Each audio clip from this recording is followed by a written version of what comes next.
when you use computers in translation, you don't have to erase things, and you don't have to go back and to do it all over again. You just keep building on it, and it's a whole breakthrough in technology that's used in translation. Take you into the Hebrew and Greek of the passage, and then you can investigate any particular problems there. Any word, you don't have to look it up in a book, but you can just make some clicks and you find out all about what that word is, all the parsing. And it began right here. It did. Yeah, you want to tell about that? Yes, when I was an English major, and Helen Weaver Saffel was my, advisor. And she knew that I was interested in languages and missions. She had studied at the University of Michigan under Kenneth Pike. Pike was a premier linguist in Wycliffe Bible Translators. Oh, okay. So she said to me, well, maybe you'd like to do a study of Korean using his Pike's phonology, the study of sounds. Because my roommate was from Korea, Mike Choi, remember him? Oh, yeah. Okay. So I said, sure, not knowing what I was getting into. So I worked with Mike and using this analysis from Dr. Pike. So that got us interested. We also attended the Urbana Missionary Conference of the InterVarsity Christian Fellowship in Champaign-Urbana.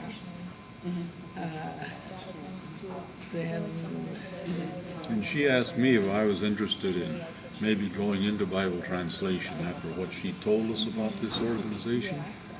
And I pictured Luther and Erasmus up in a dark attic castle, hunched over a table with a candle, translating. And I said, oh no, I'm not interested. I saw a movie about doing Bible translation in Guatemala. In those days, it was a movie, not a video, not a DVD. And it showed how you can't do this kind of thing without knowing the people, living among the people, working with them. And so then that really motivated David.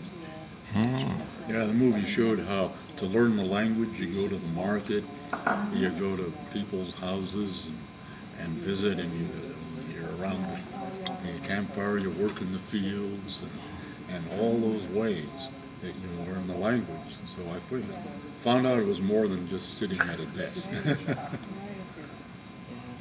So that was really the way it went. We went for the training after. In the Western Highlands, at about 7,000 or 8,000 feet altitude, just a very nice bracing climate.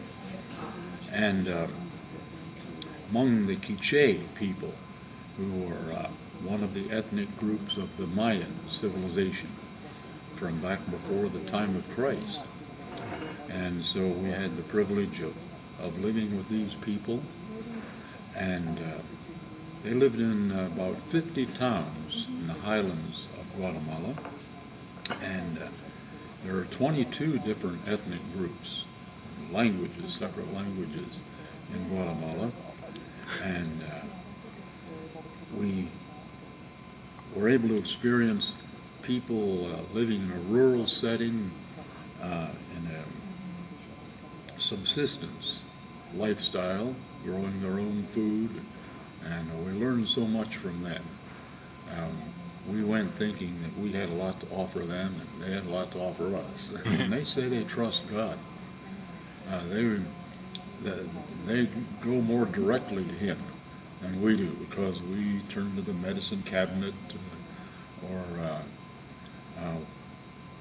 we turn to our education to teach us, but they depend so much on what they can, what God provides for them, without all the extra things that we have. It just, actually, we published a whole magazine on our experience in Guatemala through the Wycliffe organization in Canada.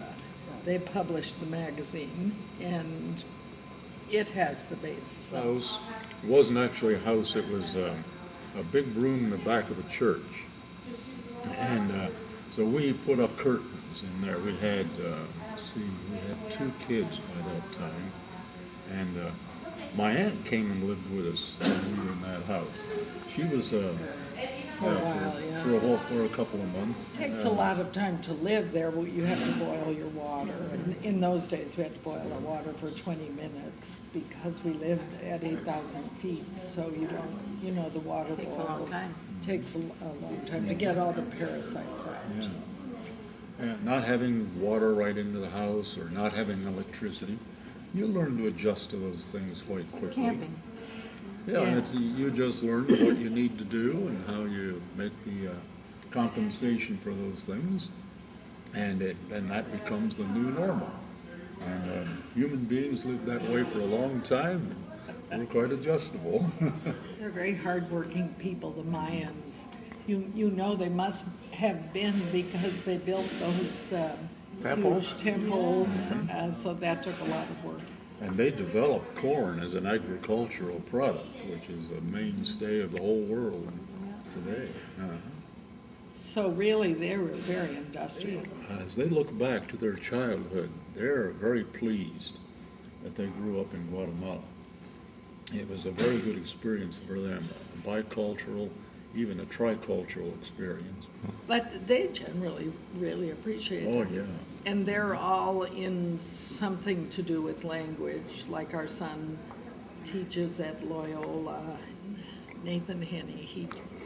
He teaches Spanish, advanced Spanish, and indigenous American literatures. Lahuts, Dios y Lahuts, Dios y Lahuts, twain. If you recognize the tune, that's God is good. God is Gentlemen, I present to you the Mount Union College class of 2009.